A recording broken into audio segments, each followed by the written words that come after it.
नमस्ते।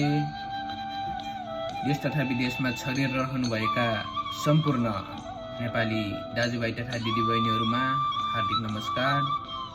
तपाईहरु जहाँ जे जस्तो अवस्थामा हुनुहुन्छ, खुसी हुनुहुन्छ, स्वस्थ हुनुहुन्छ, मस्त हुनुहुन्छ, तन्दुरुस्त हुनुहुन्छ, खुसी रहनुहोस्, स्वस्थ रहनुहोस्, सुखी रहनुहोस्।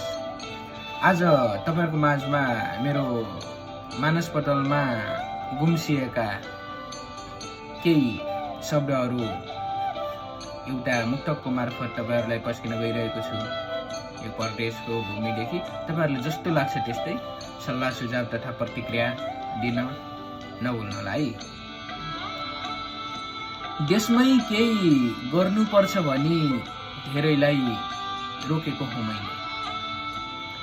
देशमै केही गर्नुपर्छ भनी धेरैलाई रोकेको हुँ मैले। अभाव दबाव जिम्मेवारी के कति छ जोखेको हुँ मैले।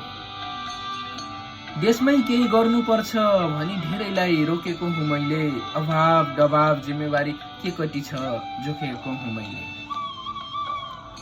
रात दिन मेहनत गर्दा पनि चुलो बाल्नै गाह्रो हुँदा, रात दिन मेहनत गर्दा पनि चुलो बाल्नै गाह्रो हुँदा अन्तिम विकल्प विदेशी न हातमा पासपोर्ट बोकेको हुँ मैले। अन्तिम विकल्प विदेशी न हातमा पासपोर्ट बोकेको हुँ मैले। धन्यवाद।